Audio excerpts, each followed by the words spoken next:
एक खुशखबरी वाली खबर भी आपको सुना देते हैं और वो खबर है जनाब क्रिकेट की दुनिया से।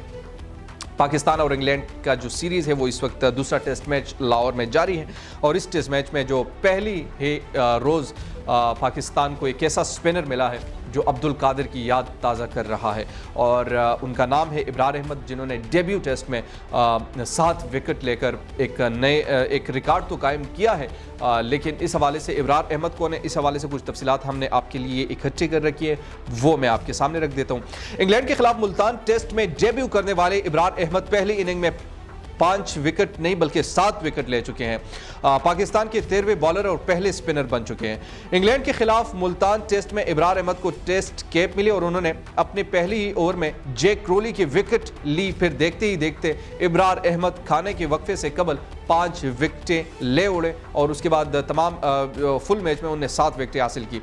इब्रार अहमद से कबल जिन 12 खिलाड़ियों ने डेब्यू टेस्ट में 5 विकेटें ली हैं, इनमें मोहम्मद जाहिद नज़ीर जूनियर, बिलाल आसिफ, आरिफ बट, तनवीर अहमद, शाहिद आफरीदी, शाहिद नज़ीर, वहाब रियाज, यासर अरफात, शब्बीर अहमद, मोहम्मद समी, नोमान अली का कारनामा सर अंजाम दे चुके हैं।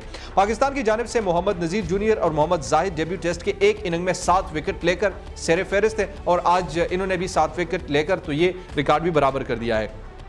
इसके अलावा पाकिस्तान की जानिब से मुल्तान टेस्ट में डेब्यू करने वाले मिस्ट्री स्पिनर इब्रार अहमद ने इंग्लैंड के बल्लेबाजों को आगाज में ही मुश्किल में डाल दिया है और अपने पहले ही मैच में 7 विकेटें ली हैं। इब्रार डेब्यू टेस्ट मैच में 7 विकेट हासिल करने वाले तीसरे पाकिस्तानी बॉलर हैं और इंग्लैंड के खिलाफ सीरीज के लिए पाकिस्तानी टीम की स्क्वाड का ऐलान होते ही इब्रार अहमद खास तौर पर सबके तवज्जो का मरकज भी बने हुए थे। इसकी वजह यह थी कि वो रवायती स्पिनर नहीं थे बल्कि लेग ब्रेक गुगली के साथ साथ कैरम बॉल भी कर लेते हैं। आज उन्होंने इंग्लैंड के जारहाना बैटिंग करने वाले टॉप 5 प्लेयर्स जो हैं अपनी मिस्ट्री स्पिन की खुसूसी कैरम बॉल से बीट किया और इनकी जानिब से काउंटर अटैक के बावजूद लेंथ पर बॉलिंग करते रहे हैं।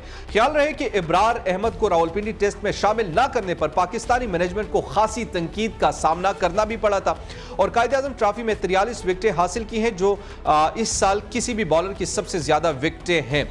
इनका इब्रार ने डोमेस्टिक क्रिकेट में अच्छा परफॉर्म किया है, ताहम लाइन नहीं तोड़ना चाहते थे और किसी को फास्ट ट्रैक नहीं करना चाहते थे, जबकि एक खिलाड़ी के साल से इंतजार कर रहा है। जाहिद वेटिंग लिस्ट में था, इसलिए हमने इसके साथ इंसाफ करने का फैसला किया और दिलचस्प बात यह है कि इस सीजन में उन्होंने 43 में से 40 विकेटें रावलपिंडी क्रिकेट स्टेडियम में 17 के औज से हासिल की थी। इब्रार अहमद की पैदाइश कराची की है और उन्होंने क्रिकेट अपने इलाके जहांगीर रोड के महल्ले की टेनिस बॉल से शुरू की। इब्रार अहमद बचपन में बहुत शरारती था। घर में सबसे छोटा होने का अगर फायदा है तो नुकसान भी है। एक भाई का काम करो तो दूसरे ने भी काम कराना होता था, लेकिन मैं अपने बचाव के लिए अम्मी को आगे कर देता था। ये इब्रार अहमद का कहना है। एक निजी टीवी चैनल से उन्हें गुफ्तगू की। इब्रार अहमद बताते हैं कि मेरे बड़े भाई को क्रिकेट का शौक था, वो नश्तर पार्क और दूसरे मैदानों में जाकर खेला करते थे और वहां जाकर बैठ जाता था और इन्हें खेलते हुए देखता था। फिर वक्त भी आ गया जब मैं खेल रहा था और भाई मुझे देख रहे थे। कराची के कई नौजवान क्रिकेटर्स की तरह इब्रार अहमद के इब्तदाई कैरियर में कोच मोहम्मद मसरूर का अमल दखल भी है, जिन्होंने इनमें छुपा हुआ टैलेंट देखकर खेलने का मौका फराहम किया। इब्रार अहमद बताते हैं कि अगरचे मेरे बड़े भाई भी क्रिकेट खेलते हैं और मुझे भी बहुत शौक था, लेकिन मेरे वालिद चाहते हैं कि मैं पढ़ाई पर तवज्जो दूं, मगर मैं क्रिकेट में कुछ करना चाह रहा था। जब मेरा नाम डिस्ट्रिक्ट क्रिकेट की टीम में आया तो मैंने अपने कज़न शफीक से कहा कि आप मेरे वालिद से बात करें, वो मुझे खेलने की इजाज़त दे। मेरे करियर का वो सबसे अहम तरीन लम्हा था जब मेरे कज़न ने वालिद को कायल कर लिया। उन्होंने मेरे वालिद से कहा कि इब्रार को 1 साल दे दे, इस दौरान अगर वो कुछ कर लेता है तो ठीक है, वरना आपके कहने पर अमल कर लेगा।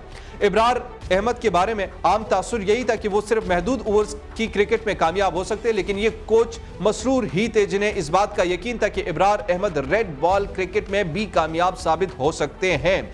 ताहम कराची के एक सेलेक्टर ने भी इन्हें मौका देने के बारे में तजब्जुब का शिकार थे और उन्हें राशिद लतीफ से रब्ता किया। इनका जवाब था कि मोहम्मद मसरूर जो कह रहे हैं वो सही कह रहे हैं, चुनांचे वो रेड बॉल टीम में भी जगह बनाने में कामयाब हो गए।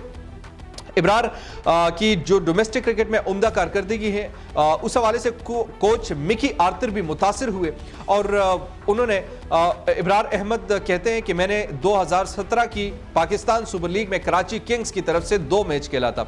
अगरचे मैं कोई विकेट लेने में कामयाब नहीं हो सका, लेकिन पेशावर ज़ल्मी के खिलाफ मैच में ओवन मॉर्गन और महिला जयवर्धने बहुत मुतासिर हुए थे। बदकिस्मती से इनकी कमर हेयर लाइन फ्रैक्चर हो गया और मैं तकरीबन 2 साल क्रिकेट से दूर रहा, लेकिन इस अरसे में मिकी आर्थर ने मुझ पर बहुत तवज्जो दी और मुझे 40 रोज नेशनल क्रिकेट एकेडमी में रखकर मेरी फिटनेस की बहाली पर काम करवाया।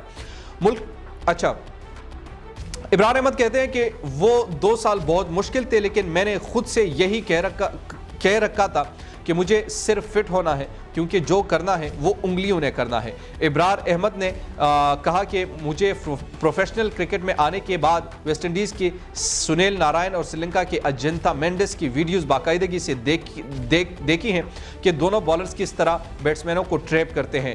कोच मोहम्मद मसरूर कहते हैं कि इब्रार अहमद की उंगलियों में बड़ी जान है, वो यकसा महारत से गेंद को अंदर भी ले आते हैं और बाहर भी निकाल लेते हैं, जैसा कि अजंता मेंडिस और अफगानिस्तान के मुजीबुर रहमान करते हैं। वो एक मुकम्मल पैकेज है, इन्हें विकेट लेने का फन खूब आता है। दीजिए पाक अफेयर से नोमान खान को इजाजत। अल्लाह निगहबान।